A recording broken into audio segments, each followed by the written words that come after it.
Why, hello everyone, and welcome back to Satisfactory. This is Otaku Showboat, and today is a brand new day for me. Today, for me, it is the 15th of December, so we need to open up the 14 and the 15. There's the 14. Okay, well, that's unfortunate. That's just gonna go away.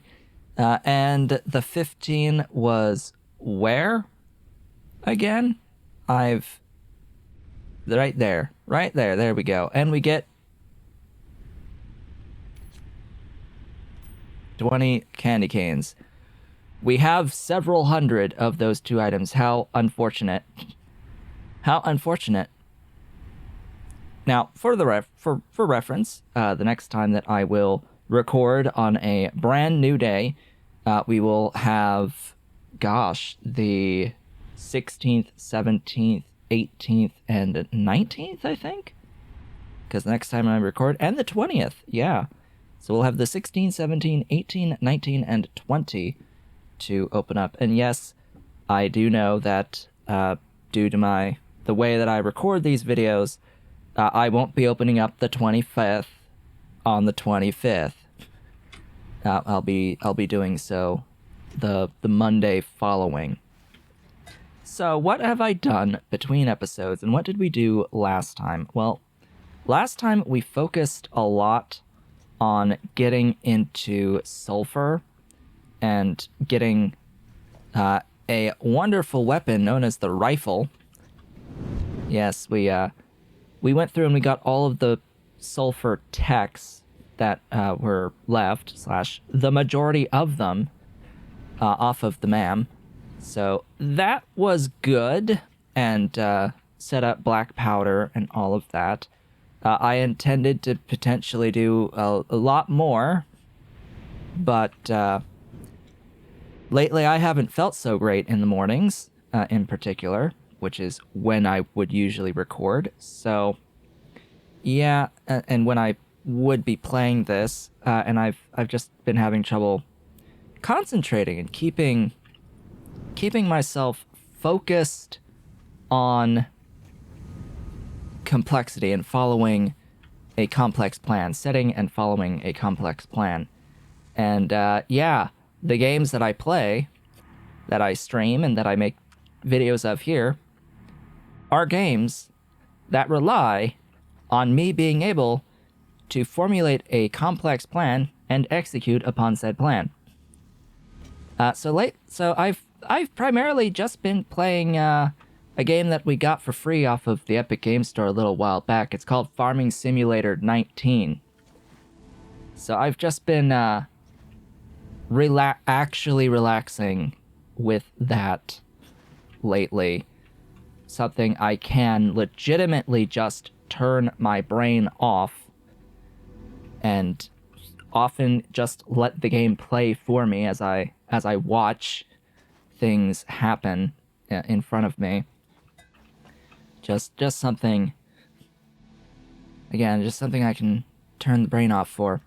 But we're here today on the 15th so that I can record 3 episodes of Satisfactory. It is a bit later start today for me.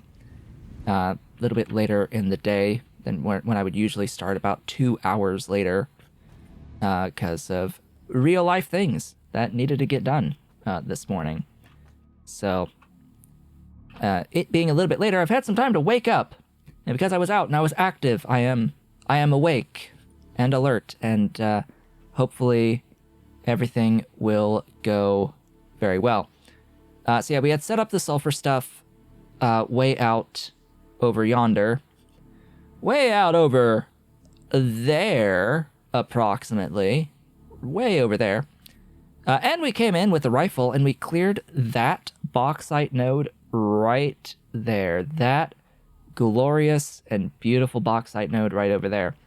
We do have bauxite on this level coming in, so that's a thing already. We have 415 of you, and do we have over Now we have 100 of those, so sadly we do not have enough wreaths to continue with Fixmas, because I'm pretty sure I need 200 wreaths.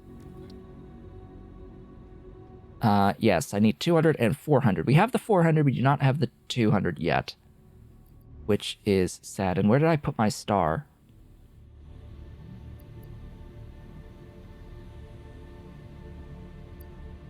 Uh-oh.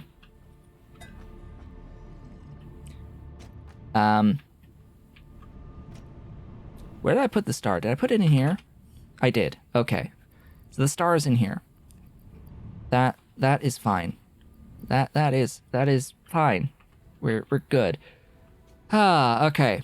The point of the day today, it being about 6 minutes into the recording already, is I want to look at bauxite and doing all of the things with bauxite and bauxite refining.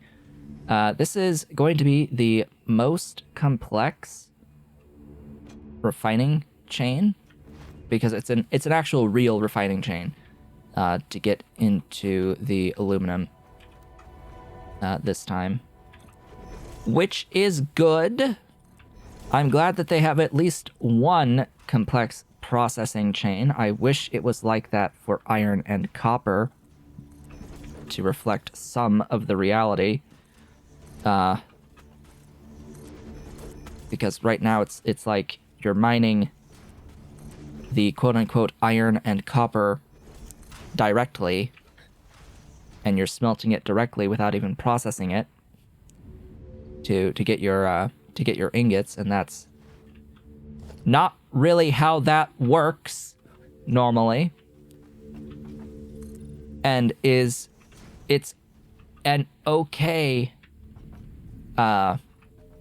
thing to do if you're consistent about it.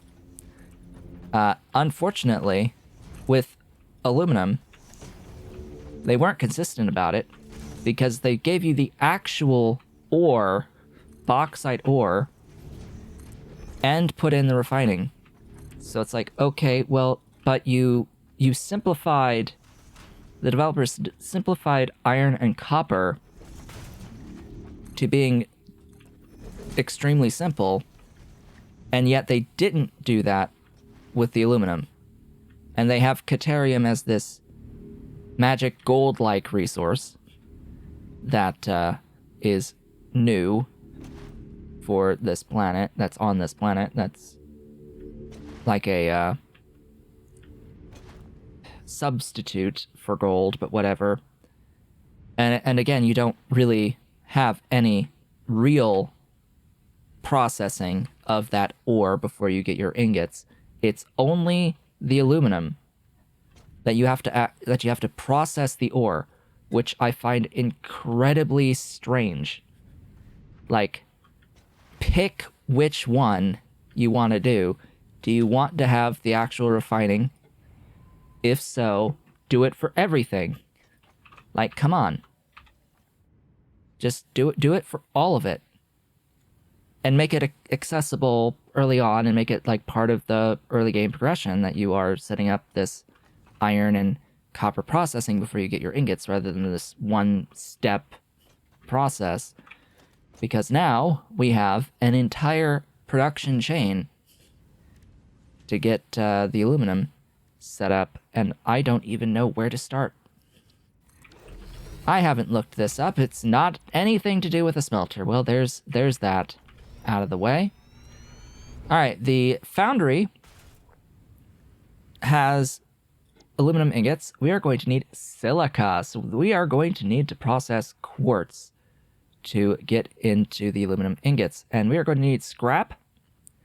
The scrap is produced in a refinery, and it makes water. All right, refinery.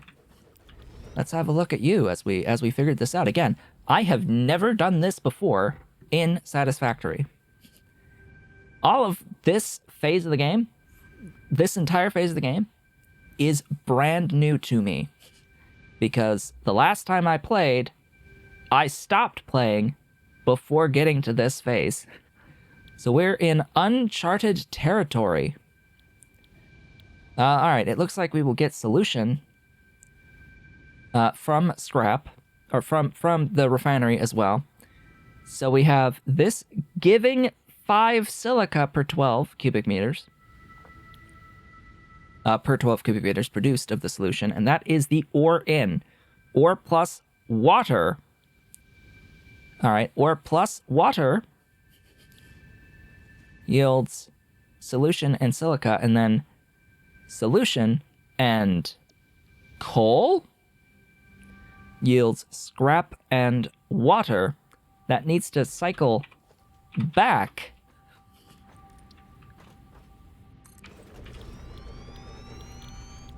for this. Okay. Now, I do know what people do here, how they usually would set this up.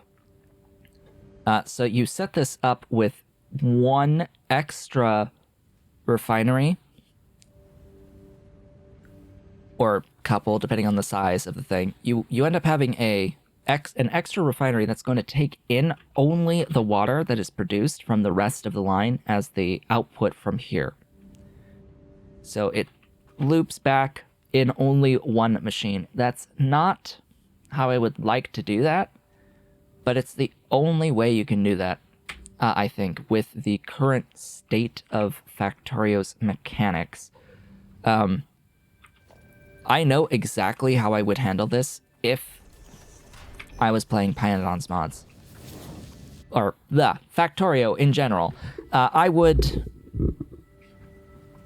know how to deal with this in Factorio, because it does come up in things, mods, like Pyanodon's mods. I don't know, it's not really this specific situation, and of course if there's water, I'm usually not looping back water. I would prefer to void. Like, personal preference, I would prefer to completely dump this, like, water here into the ocean.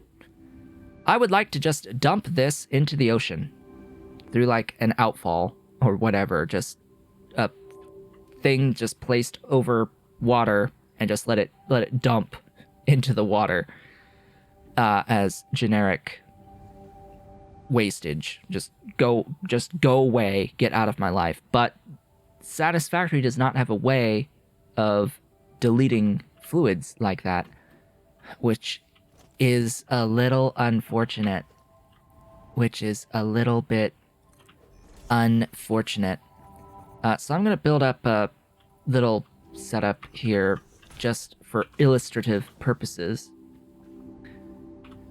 Because there's one thing I don't have on this hotbar, and that is this guy. I guess you...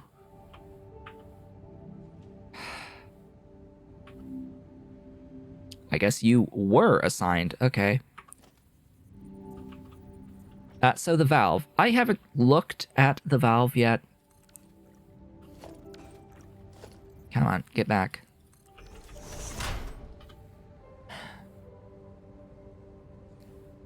All this does is control flow rate and makes it so that the flow is unidirectional through the pipe.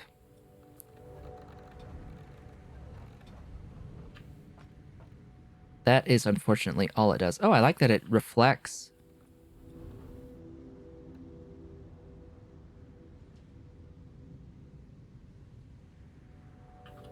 I like that it reflects on the thing what it's set to, on its limit. Yeah, unfortunately there's no logic that you could apply to this. There are ways with normal Factorio mechanics to deal with a situation like this, and that would be to use a pump with a wire attached and have circuit logic, or have specific types of valves that allow passage of fluid or disallow passage of fluid based off of the quantity of fluid in the pipes on each side of the valve. I would very much like to see that type of a valve introduced into Satisfactory. The concept of an overflow valve and an underflow valve would be a fantastic thing to have right about now.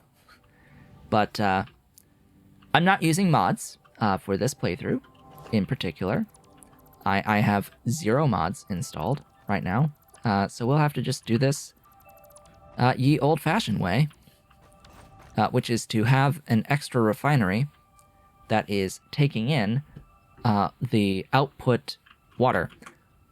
Also, that refinery needs to be the first one on the line taking in bauxite. It needs to be the first one taking in bauxite, or have some sort of a smart splitter that's going to preferentially provide the bauxite into that machine. In fact, I might just set up a smart splitter preferentially inputting stuff into that machine, since we always need to get rid of the wastage of the extra water out of the next step of the process. We're going to want to make sure that we have that preferred, right? We need to use the stuffs. We need to use the stuffs! The stuffs, I say, the stuffs. It needs to get used. It needs to get used, as I have an Ollie. As I have an Ollie resting next to me. He was very afraid of all the noise outside from earlier, where I went outside and I had to put a plank back on a fence. We had a plank that came off. It needed to get reattached. I had to go and I had to reattach the plank. Really old plank. Lots of hammering and attempted drilling, but yeah. So have I mentioned that this house is awful? Not really awful, but it was a trap. The best way to describe it is that it was a trap, and it's rather unfortunate that I didn't have the chance to physically see the house to warn my mother about the issues that I immediately saw with the house the moment I walked in through the door. It's like, why did you buy this house? It had the kitchen that she wanted. She wanted the kitchen, but it came with a few issues, shall we say, from really shoddy contract work done on the house. So we're suffering some of the consequences of that shoddy work done. I've already had to the big thing, most recent big huge thing was a tub drain. Like an entire tub was leaking in 3 places, and it leaked and damaged a ceiling. It was a second floor bathtub, my mother's bathtub in her room was leaking and destroyed the ceiling in the area right below the drain.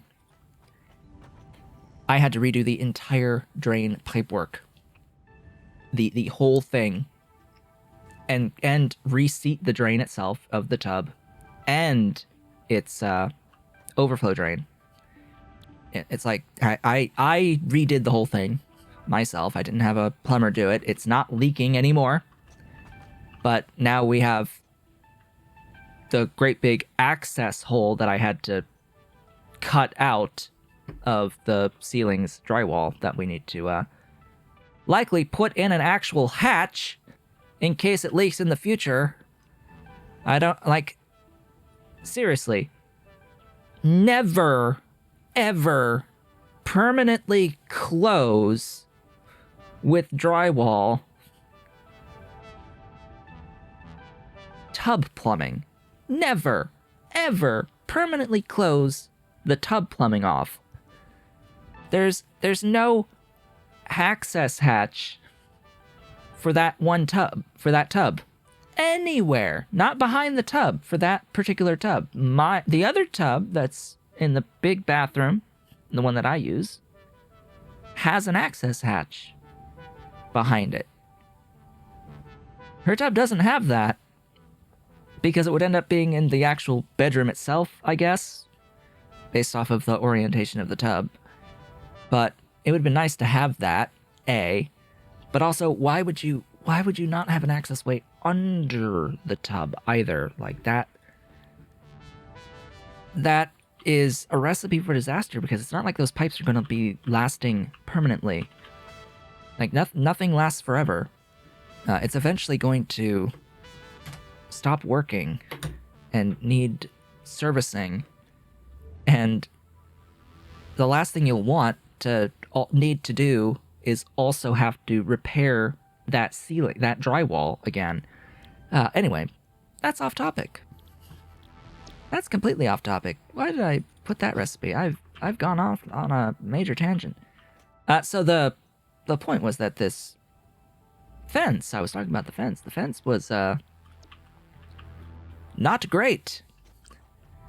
The fence was not great, to say the least. I went out there and I was looking at the fence, and yeah, not good. Not good is the is what I will say about it. Not good at all. Very old though, so it's not like the fault of the contractor this time that sold us the house. The fence has been there for a really long time. But whoever put up the fence initially, I think they used nails and screws that were way too short. And I'm pretty sure it was done by hand by a complete amateur. Cough, cough, someone like me. Because not only was the plank that fell off disconnected from the bars, from the beams, I should say, wooden beams. So were a couple of other ones. It was just falling apart on me. What was I doing? Where was I going? I was gonna get more concrete and iron, because I may need even more space for this setup. So yeah, I brought in fresh nails to use. I delayed actually going out there to fix it a bit, just because I was thinking to myself, oh, I should probably use screws for this, and we don't really have wood screws, especially not ones long enough for the purpose. But I got tired of it. I didn't want the plank sitting on the grass for too long, or it would end up just rotting away on the side that was on the actual ground. So yeah, that was a thing. I did fix that. I put the plank back up. I got fresh nails put in, and several of the other nails that were in it were bent completely. That was how great of a job that had been done previously. When you had nails on the opposite side, just cricked 90 degrees. And added more nails in several other sections of that piece of fence. It's a fence. It's actually right next to the office here. It's our gate fence. So the piece of fence that the gate door closes and latches onto, where the actual latch of our fence is to access the backyard on this side of the house. Yep, the plank fell off of that, and of course it's gonna get worn because of the gate that's there, opening and closing the gate, moves it around a bit. It's just, yeah, this whoever did that job, put that fence up, was not trained to do so, was not a professional fencer. That definitely was noticeable. It was definitely noticeable. When I went out there, it's like, yeah, this seems like it was hacked together. This absolutely seems like it was hacked together. Okay. The other thing about this is setup here, as we have bauxite to solution and silica, solution to scrap, and then the foundry at the end of this shenaniganery, making the ingots out of scrap and silica. Pretty sure we need more silica here than the silica produced here. I don't know. We get 50 per 120 solution.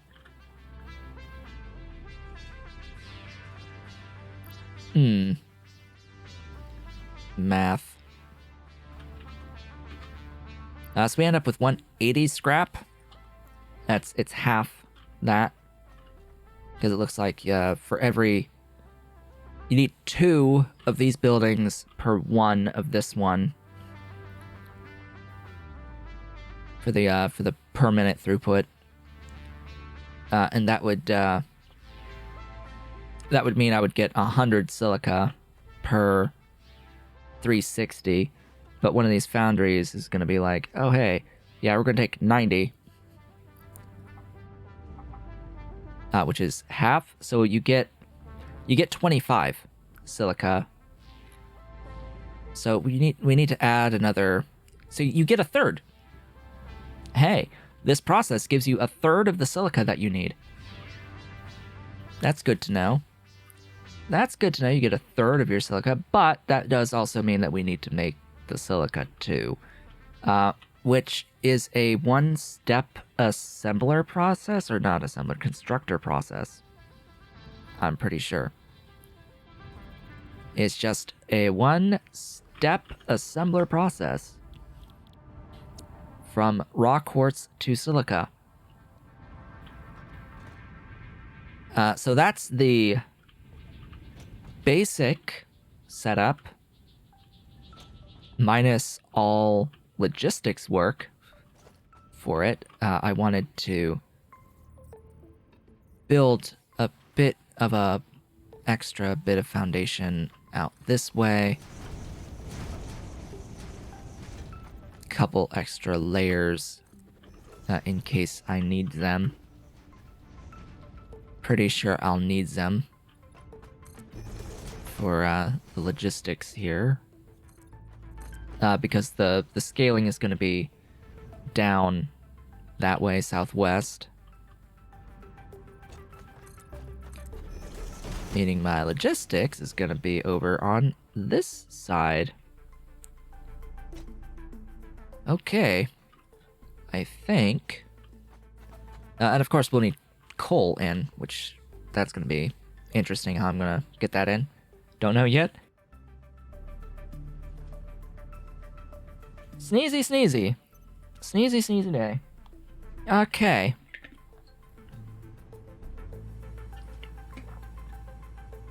Let's get to it. Now, we're going to get 120 water per 240. These need 180 per 120. 180 per 120, so we get 60 back. We get a third.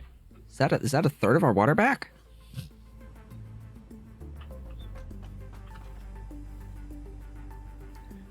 Yeah. We get a third of our water back. Ah. Yeah, so the other thing to note, you don't need to do shenaniganery if you limit the flow of your input to be exactly 2/3 of what this system would need. Then you don't need to do any shenanigans with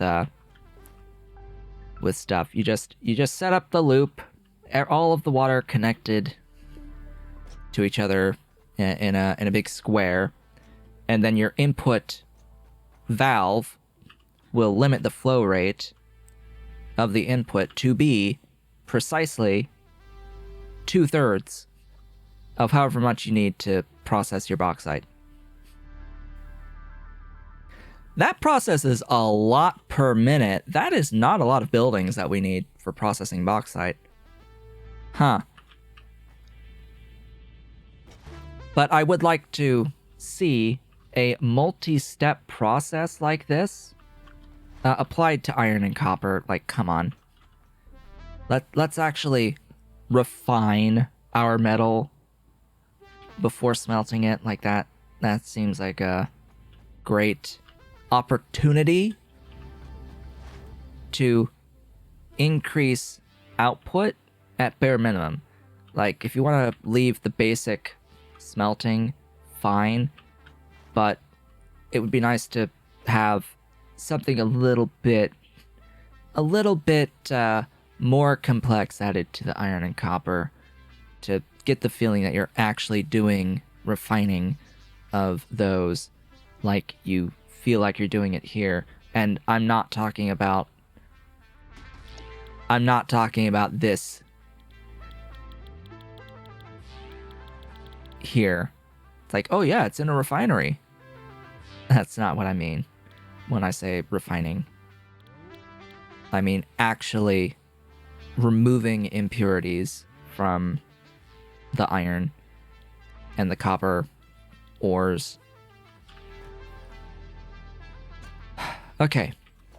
We already know, and my plan, by the way, is to limit the input to 2/3. If I can. I need motors. Do I need motors? How much stuff do I plan on processing? I don't know. By the way, I held control. I am not supposed to hold control. Oh, I guess I do, because I guess I held control when originally placing that building.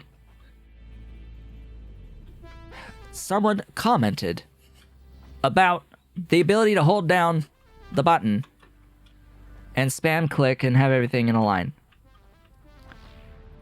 I know I'm choosing not to most of the time, legitimately because of this 1 pixel vertical, like, Z-axis issue. This 1 pixel. You see this building jumping up and down? That's between snapping and not snapping. That's the difference between snapping and not snapping. And most of the time, the first building that you place down is not snapped. So every building that you place down after that, if you're using the control key, will be 1 tick higher, usually. If you don't use it on the first building that you place. And that annoys the living hell out of me. Which is why I don't usually use it. Like, I get it. The game does have a snap function like that lets you easily place buildings right next to each other. Directly next to each other. If it functioned correctly, I would use it more. But it doesn't, so I'm not going to use it. It's as simple as that.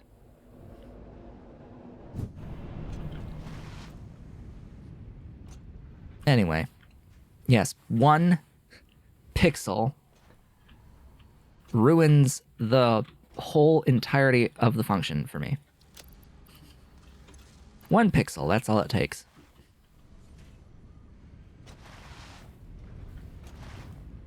If it didn't do that jumping, I would use it far more often.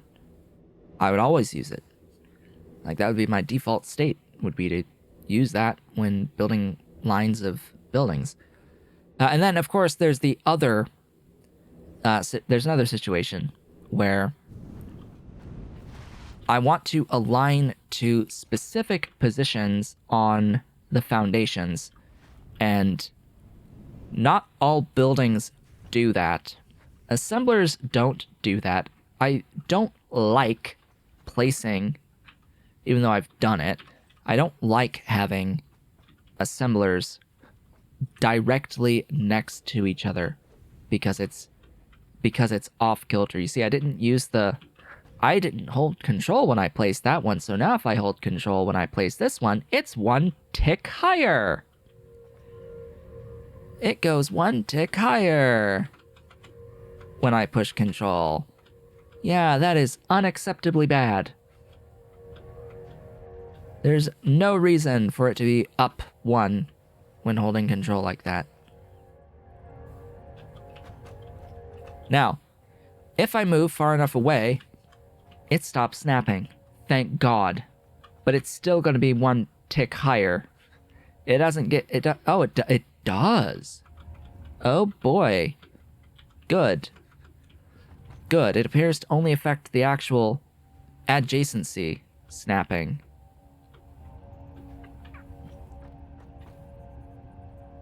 Because, yeah, I want extra spacing so that it's consistent in alignment, as best I can anyway, with the foundations on some of these larger buildings. So it...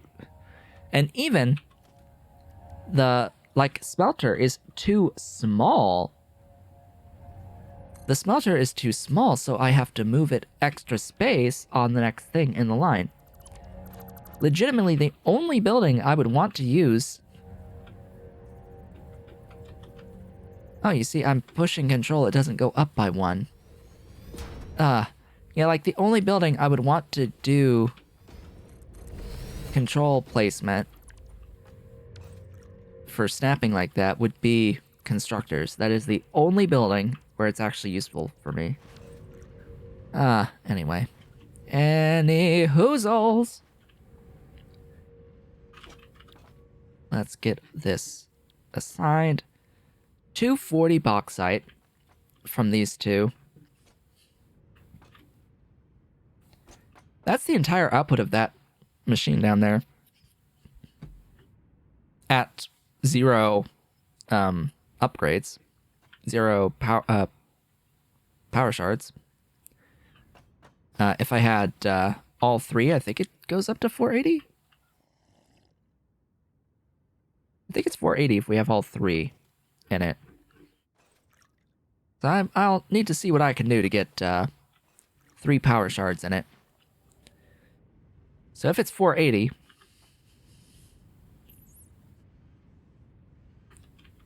actually, no, it would go higher, wouldn't it?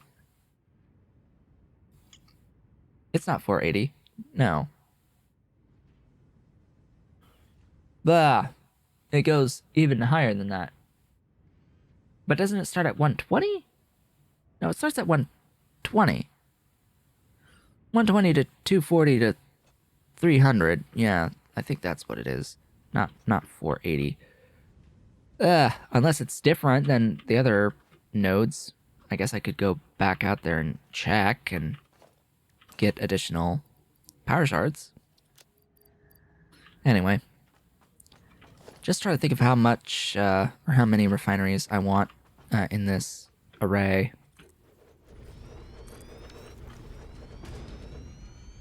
Now, of course, I'm not caring about the spacing for these buildings just because they're so big that aligning them with the foundations is just a bit too much.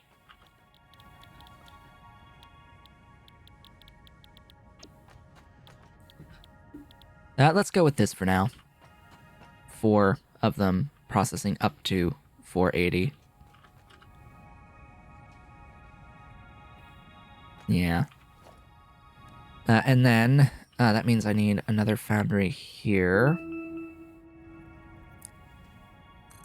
Gee, prosperous universe, I wonder what you're alerting me about this time. Drinking water. Hey, huzzah. Hey, you know what? Stop with the audio notifications for now. Thanks. You'll be fine. Okay, you are doing the ingots. Wait, what? What did I... blah! That's what I wanted. You are doing the scrap. That's a lot of throughput.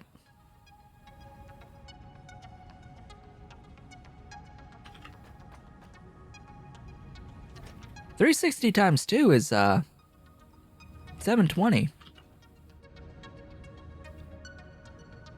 That's a little bit more than 480, which is my current Mark IV belt limit. And what about this? This takes 90 each. 90. So we need 4 each. 4 per refinery. Of these foundries.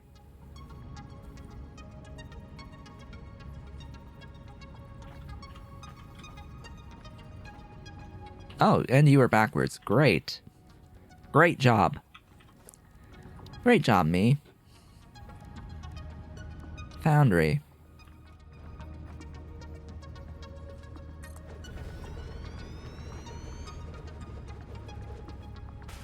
Yep, there's that. There's that. What? How does... How? The fuh? Well, this one I'm just confruzzled on this one. Do you see how it's how it's off no matter what I do? It's off on the vertical no matter what I do. Why? It's a flat foundation. How?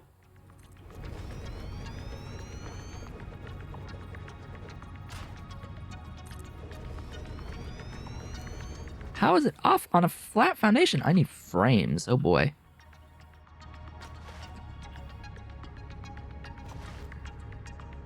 Oh boy, oh boy. Frames.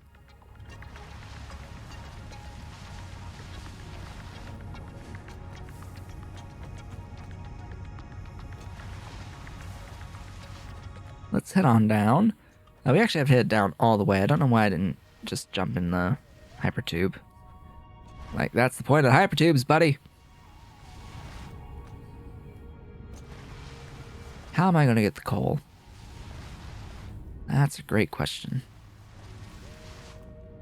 'Cause I think this uses a lot of coal. A lot of coal? I need like 240 coal? That's going to be a bit of a pain. What did I need? What did I need? What did I need? What did I need? I forgot already. The frames. Frames are all the way down at the bottom, actually. Regular frames stored in boxes. They're all the way down here.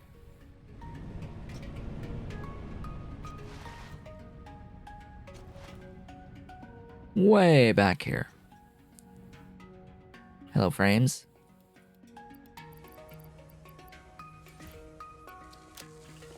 Wow, thank you for existing frames. Oh yeah, weren't there Mamtex I was supposed to take that gave me extra inventory slots? Hold up. Hold up. Wasn't there a... No, I guess I got them all.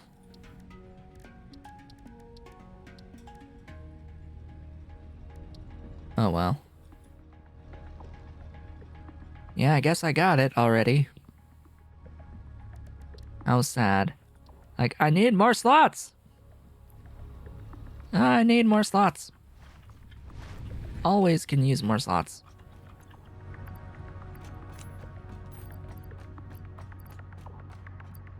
Why am I so low on slots, though?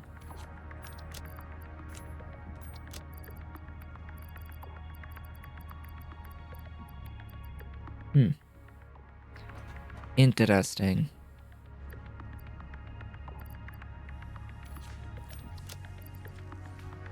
Doesn't feel like I'm carrying much more than I usually do, but then I see that I have the Nautilus detonator plus Nautilusks now, plus the rifle cartridges. A lot of the copper sheets that I would normally have on me. So yeah, it just filled up naturally. Going up. So I think I'm going to end off the video soon here with getting these buildings placed, and then when we next meet, we will work on the logistics of the setup. Just because I need to get a few videos recorded, and we're already 44 minutes in. Alright, Foundry. Foundry the next.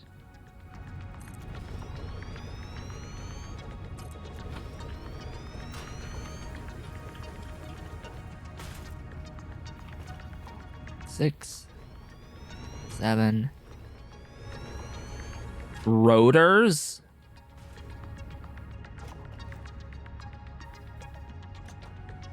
Rotors. Sure. Rotors.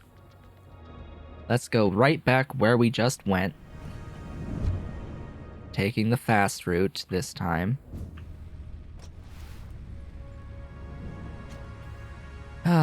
Rotors. Rotors. Where are the rotors? They are over here. Hello, rotors. Rotors, motors, frames. Guess I should have used the shopping list, shouldn't I? Little to-do list section of the build menu.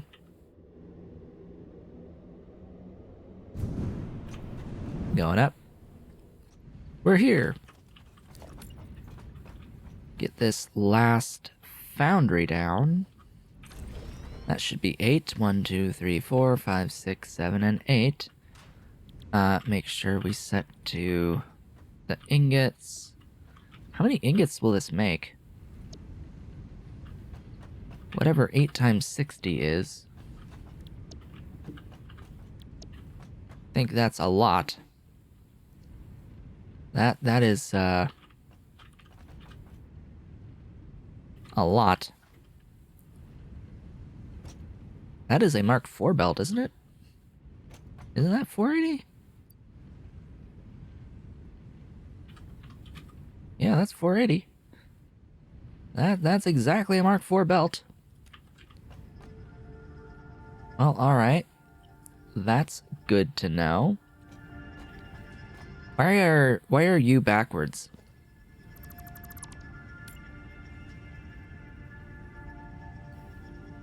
That's what I want to know. Why were you backwards? And then I guess I have to multiply the silica by 8 as well. 75 by 8 times 2/3.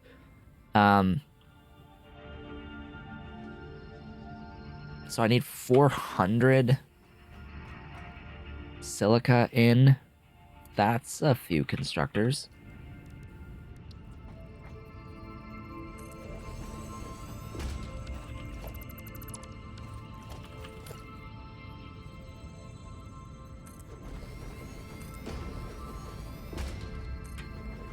Let's see, 4, 5, 6, 7, 8, 9, 10, 11. I think 11 is enough. Because 37.5 times 11 gives me 412.5. 37.5 minus 12.5 is 25.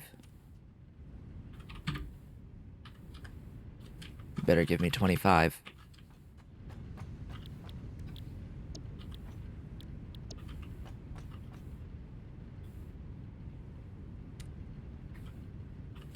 Setting copied.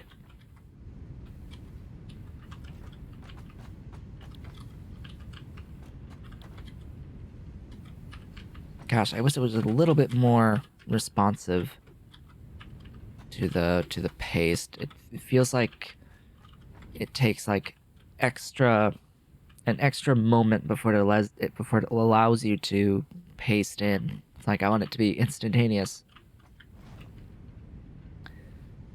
Now, great question. How much quartz is that?